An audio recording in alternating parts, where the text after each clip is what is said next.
नमस्कार, आपका स्वागत है। जय श्री कृष्ण, राधे राधे, हर हर महादेव। दोस्तों, आज भी हम ऐसे समाज में जी रहे हैं जो आज भी पुरुष प्रधान है। आज भी जब लड़की का जन्म होता है तो अधिकतर घरों में मायूसी छा जाती है। और मित्रों, यह और कुछ नहीं बल्कि हम मनुष्यों की अज्ञानता है। लड़की को बोझ समझते हैं, परंतु आपको जानकर हैरानी होगी कि लड़की का जन्म हर किसी के घर में नहीं होता, बल्कि उसी के घर होता है जो भाग्यशाली होते हैं, जिसने पुण्य कर्म अर्जित किए होते हैं। और आज हम आपको यही बताने जा रहा हूं कि भगवान ऐसे घरों को लड़की का जन्म देने के लिए चुनते हैं, और वह कौन से पुण्य कर्म है जिसकी वजह से कोई भी इंसान बेटी को माया नहीं करता है। नमस्कार दोस्तों, द प्रेमंद ज्ञान चैनल पर आप सभी का स्वागत है। अगर आप भी भगवान श्री कृष्ण के भक्त हैं तो कमेंट में जय श्री कृष्णा जरूर लिखें। तो चलिए शुरू करते हैं आज की प्रस्तुति। दोस्तों, भगवान श्री कृष्ण से अर्जुन पूछते हैं कि माधव, किन कर्मों के कारण किसी के घर पुत्री की प्राप्ति होती है, अर्थात इन घरों में बेटियों का जन्म होता है। तब श्री कृष्ण अर्जुन से कहते, अगर किसी के घर के भाग्य अच्छे होते हैं तो बिटिया सौभाग्य से, और जो भी स्त्री या पुरुष अपने पूर्व जन्म में पुण्य कार्य अर्जित किया होते हैं, उन्हें ही एक बेटी के माता पिता होने का सौभाग्य प्राप्त होता है। बेटियों को जन्म के लिए उन्हीं घरों को चुनाव जाता है जो बेटियों का भार सहन कर सके, क्योंकि तीनों लोगों में स्त्री अर्थात बेटियां ही ऐसी होती हैं जिसका भार हर कोई सहन नहीं कर सकता। वह बेटियां ही होती हैं जो इस सृष्टि को निरंतर चलती है, मां होने के लिए अपना सर्वस्व न्यौछावर कर देती है। हे अर्जुन, जिस दिन इस सृष्टि में बेटियों का जन्म लेना रुक जाएगा, उस दिन से धीरे धीरे इस सृष्टि का अंत होना शुरू हो जाएगा। भगवान श्री कृष्ण के इन बातों पर गौर किया जाए तो उनका कहाँ बिल्कुल सही है, क्योंकि बेटियां अगर नहीं होंगी तो किसी का भी वंश आगे नहीं बढ़ सकता। दोस्तों, आपने भी कई लोगों को कहते सुना होगा कि जिस घर में बेटी का जन्म होता है वह घर स्वर्ग के समान होता है, क्योंकि बेटा तो केवल आने वाले कुल को रोशन करता है, बेटियां तो दो कुलों को रोशन करती हैं। माता पिता के घर वह बेटी के रूप में अपने उत्तरदायित्व का निर्वहन करती है, तो ससुराल आकर एक बहू के रूप में सारे कर्तव्यों का पालन पोषण करती है। दोस्तों, आजकल आप सुनते ही हो, बेटियां बहू परिवार में किसी के मरजान पर उसका पिंडदान नहीं कर सकती।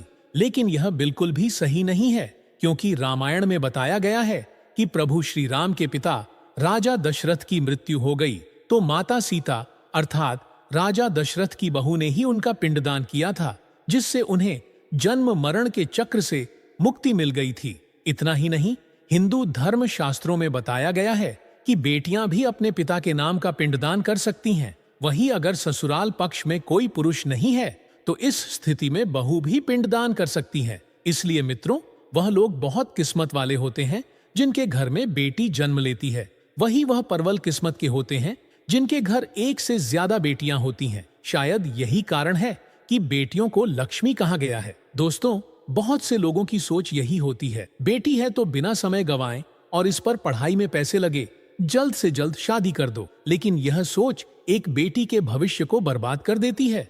जरा सोचिए, एक बच्ची के माँ में कितने सपने होते हैं, उसे कुछ करना है, लेकिन यह सपने सिर्फ सपना ही रह जाते हैं। इसीलिए अपनी बेटियों को सपने पूरे करने देना चाहिए, उन्हें जीवन में हर वह खुशी दे जो उन्हें मिलनी चाहिए। एक बेटे से ज्यादा एक बेटी हमेशा अपने माता पिता के लिए सोचती है। माता पिता को प्यार और अपनापन बेटी ही दिखा सकती है। बेटी के जन्म को एक जश्न की तरह मानना चाहिए। माता पिता को बेटी को हमेशा एहसास दिलाना चाहिए कितनी खास यह बेटी है। मित्रों, बेटी कभी भी आप पर बोझ नहीं होती, वह सिर्फ अपनी और अपने परिवार की किस्मत बनाने के लिए जन्म लेती है। एक कथा के अनुसार दो मित्र लंबे समय के बाद एक दूसरे से मिले।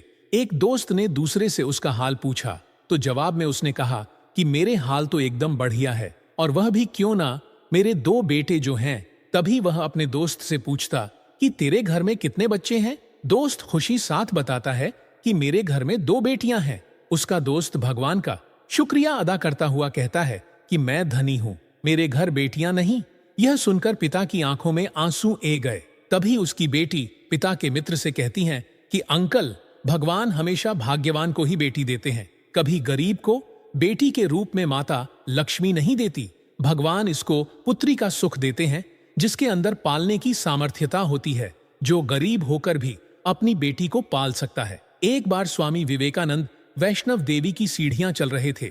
बगल से किसान अपनी बेटी को कंधे पर बैठाए चढ़ाई चढ़ रहा था। तभी स्वामी विवेकानंद ने कहा कि बाबा, आपकी बेटी का बोझ आपको रहा होगा, इसको मैं उठा लेता हूँ और माता वैष्णव के दरबार तक ले चलता हूँ। सबके सामने स्वामी विवेकानंद से कहा कि बेटी कभी भी आपके कंधे पर बोझ नहीं होती। बेटियां अगर आपके कंधे पर हो तो वह हर बोझ को हल्का कर देती है। मित्रों, बेटियां कभी भी धन की भूख ही नहीं होती, जो सिर्फ मांग और सम्मान की भूख ही होती है। अब सोने वाली बात है कि कौन सी कर्म के बाद आप किसी के घर लड़की के रूप में जन्म लेते हैं और उनके घर के लिए लक्ष्मी का रूप साबित होते हैं। गरुड़ पुराण में बताया गया है कि जब आत्मा को नया जन्म मिलता है तब आत्मा को शरीर के अनुसार व्यवहार में चलकर अपने कर्म करने होते हैं। शरीर के जारी कर्म करके ही एक आत्मा अपने जन्म के उद्देश्य को सार्थक भी बना सकती है और निरर्थक भी। यदि कोई पुरुष महिलाओं का आचरण करता है, स्वभाव में महिलाओं वाली आते ले आता है या वही कम करना चाहता है जो एक महिला को करना चाहिए, तो ऐसे ही पुरुषों का आत्मा स्त्री का शरीर धारण करती है। वहीं गरुड़ पुराण में बताया गया है, यदि कोई व्यक्ति मृत्यु के अंतिम क्षण में किसी स्त्री को याद करते हुए प्राण त्यागता है तो वह अगले जन्म स्त्री के रूप में जन्म लेते हैं। वही अगर वह अंतिम क्षण में परमेश्वर का नाम लेते हैं तो वह मुक्ति के मार्ग पर अग्रसर हो जाता है। बेटियां ईश्वर का सबसे सुंदर उपहार होती हैं। वे वहां जन्म लेती है जहां प्रेम, करुणा और संस्कारों की सजीव छाया होती है। जिस घर में आत्मा की पवित्रता होती है, जहां स्त्रियों का सम्मान होता है, वहां बेटियां जन्म लेने के लिए ईश्वर से भी प्रार्थना करती हैं। बेटियां केवल संतान नहीं होती, वे एक पूरी संस्कृति की वाहक होती हैं। उनका आगमन एक ऐसा सौभाग्य होता है जो हर घर को पावन बना देता है। जिस घर में माता पिता के हृदय में कोमलता होती है, जहां स्त्री को देवी का रूप मानकर पूजा जाता है, वहां बेटियां जन्म लेने से नहीं हिचकिचाती। बेटियां जानती हैं कि ऐसे घर में उन्हें केवल पोषण नहीं मिलेगा, बल्कि उन्हें स्नेह, सुरक्षा और अपने सपनों को उड़ान देने का अवसर भी मिलेगा। ईश्वर भी सोच समझकर बेटियों को ऐसे घरों में भेजता है जहां उन्हें फूलों की तरह संवारा जाएगा, कांटों से बचाया जाएगा और समय आने पर उन्हें आकाश में उड़ने की छूट दी जाएगी। बेटियां वहां जन्म लेती हैं जहां घर की दीवारों में संस्कारों की गूंज हो, जहां दादी नानी की कहानियां केवल मनोरंजन का माध्यम नहीं बल्कि शिक्षा और संस्कार देने वाली धरोहर होती है। जिस घर में हर दिन दीप जलाया जाता हो, जहां पूजा के समय घंटी की ध्वनि से वातावरण शुद्ध होता हो, वहां बेटियां स्वयं सौंदर्य बनकर जन्म लेना पसंद करती हैं। वे उन घरों में आती हैं जो उन्हें केवल दहेज की वस्तु नहीं समझते, बल्कि ईश्वर का अमूल्य वरदान मानते हैं। जिस घर में स्त्रियों की मुस्कान को आभूषण समझा जाता है, वहां बेटियां जन्म लेकर उस आभूषण में और चमक भर देती हैं। बेटियां कभी भी उन घरों में जन्म नहीं लेना चाहती जहां स्त्रियों को दबाया जाता है, जहां उनके अधिकारों का हनन होता है। वे चाहती हैं कि जिस घर में वे आएं, वहां उन्हें शिक्षा मिले, उनके विचारों को सुना जाए और उन्हें स्वतंत्र रूप से अपने जीवन की दिशा तय करने का अधिकार मिले। बेटियां उन घरों में जन्म लेती हैं जहां माता पिता केवल पुत्र की आशा में नहीं जीते, बल्कि कन्या को भी जीवन का दीपक मानते हैं। वे उन घरों में आती हैं जहां बेटियों की किलकारी को लक्ष्मी का आगमन समझा जाता है और उनके कदमों की आहट को मंगल सूचक माना जाता है। जिस घर में कोई माँ यह कहे कि मुझे बेटी चाहिए, वहां ईश्वर अवश्य किसी सुंदर आत्मा को भेजता है जो उस घर को धन, धैर्य और दिव्यता से भर दे। जहां पिता यह सोचते हैं कि मेरी बेटी मेरा गर्व होगी और मैं उसे अपने बेटे से भी ज्यादा आगे बढ़ते देखना चाहता हूं, वहां बेटियां पूरे विश्वास से जन्म लेती हैं। उन्हें पता होता है कि ऐसे पिता के साये में उन्हें सुरक्षा की वह छाया मिलेगी जिसमें वे अपने जीवन के हर सपने को खुलकर जी सकेंगी। ऐसे घरों में जन्मी बेटियां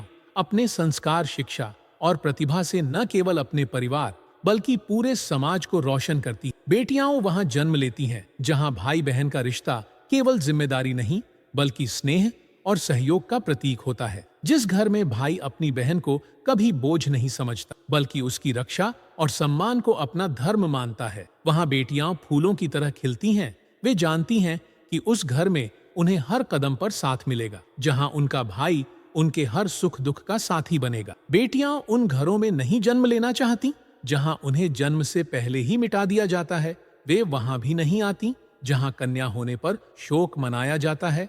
ऐसे घरों में पवित्र आत्माएं आना पसंद नहीं करती, क्योंकि वहां मानवता का दीपक बुझ चुका होता है। जहां पुत्र और पुत्री में भेदभाव किया जाता है, वहां न तो लक्ष्मी आती है न ही सरस्वती। बेटियां वहां आती हैं जहां उन्हें सम्मान, अधिकार और आत्मसम्मान मिलता है। जहां शिक्षा को केवल लड़कों का अधिकार न मानकर बेटियों को भी समान अवसर दिए जाते, वहां बेटियां खुद चलकर आती। वे जानती हैं कि वहां वे केवल किसी की पत्नी, माँ या बहन बनकर नहीं जिएंगी, बल्कि एक स्वतंत्र व्यक्तित्व के रूप में पहचानी जाएंगी। ऐसे घरों में जन्मी बेटियां डॉक्टर, इंजीनियर, कलाकार, नेता या शिक्षक बनकर समाज को नई दिशा देती हैं। बेटियां उन घरों में जन्म लेती हैं जो दिल से समृद्ध होते हैं। वहां धन हो या न हो, पर भावनाओं का खजाना जरूर होता है। जहां रिश्ते सच्चाई पर टिके होते हैं और प्रेम सबसे बड़ी पूंजी होता है, वहां जन्म लेने वाली बेटियां हर कष्ट को सहकर भी मुस्कुराना जानती हैं। वे अपने परिवार के लिए त्याग करती हैं, सेवा करती हैं और बदले में केवल स्नेह और सम्मान चाहती हैं। बेटियां वो केवल संतान नहीं, वह शक्ति है जो जीवन में सृजन, संवेदन और सौंदर्य भरती है। उन्हें वहां जन्म लेना अच्छा लगता है जहां उन्हें प्रेम, आदर और आत्मनिर्भरता के साथ पनपने का अवसर मिलता है। ऐसे घरों में जन्म लेने वाली बेटियां न केवल परिवार का मान होती हैं, बल्कि समाज और राष्ट्र की भी शान बनती है। अगर यह वीडियो आपको पसंद आई हो तो लाइक और शेयर जरूर कीजिएगा। अगर आपने हमारे चैनल को सब्सक्राइब नहीं किया है तो जरूर करिए। और हाँ, वीडियो को अंत तक देखने के लिए आपका बहुत बहुत शुक्रिया।